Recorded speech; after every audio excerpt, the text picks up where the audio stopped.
విజయ్ దేవరకొండ టాలీవుడ్లోనే సినిమాలతో వాటి ఫలితాలతో సంబంధం లేకుండా స్టార్డమ్ సంపాదించుకున్న one and only rowdy boy.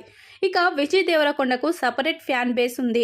ముఖ్యంగా లేడీ ఫాలోయింగ్ భయంకరంగా ఉంటుంది. అయితే ఆయన తీసే సినిమాల విషయంలో కాస్త ఈ మధ్య ఒడిదుడుకులు ఎదుర్కొంటున్నాడు. దాదాపుగా ఆయన నటించిన గత 6 సినిమాలలో పరాజయం పాలయ్యాడు. అయినా కూడా విజయ్ దేవరకొండ ఏమాత్రం తగ్గలేదు. సినిమాకి రెమ్యునరేషన్ పెంచుకుంటూ హిట్ టు ఫ్లాప్తో సంబంధం లేకుండా కెరియర్ను ముందుకు తీసుకెళ్తున్నాడు. నిజానికి విజయ్ దేవరకొండకు గీతా గోవిందం తర్వాత సరైన హిట్టు లేదని చెప్పాలి. 2018లో ఈ సినిమా విడుదలైంది. దీని తర్వాత నోటా చిత్రం అంచనాలు అందుకోవడంలో విఫలమైంది.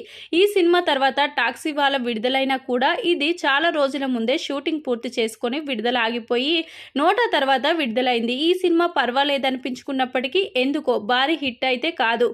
గీతా గోవిందం హిట్ కాంబినేషన్ అయిన విజయ్ దేవరకొండ రష్మిక మందన మరోబారు డియర్ కామ్రేడ్ అనే సినిమాతో వచ్చి ఇది కూడా ప్రేక్షకుల అభిమానాన్ని అందుకోలేకపోయింది.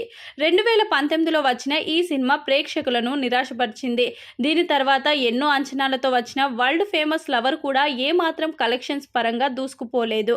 అయినప్పటికీ పాన్ ఇండియా కల్చర్ మొదలు కావడంతో పూరి జగన్నాథ్ దర్శకత్వంలో లైగర్ అనే ఒక పాన్ ఇండియా సబ్జెక్టుతో వచ్చినప్పటికీ ఇది కూడా దారుణంగా డిజాస్టర్ ఫలితాన్ని అందించింది.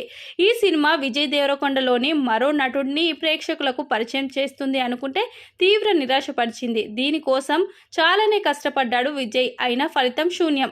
దీని తర్వాత ఖుషి సినిమా వచ్చినా అది యావరేజ్గానే పర్వాలేదు అనిపించుకుంది. ఇక తాజాగా ఎన్నో అంచనాల మధ్య వచ్చిన ఫ్యామిలీ స్టార్ కూడా దాదాపు డిజాస్టర్ అనే చెప్పవచ్చు.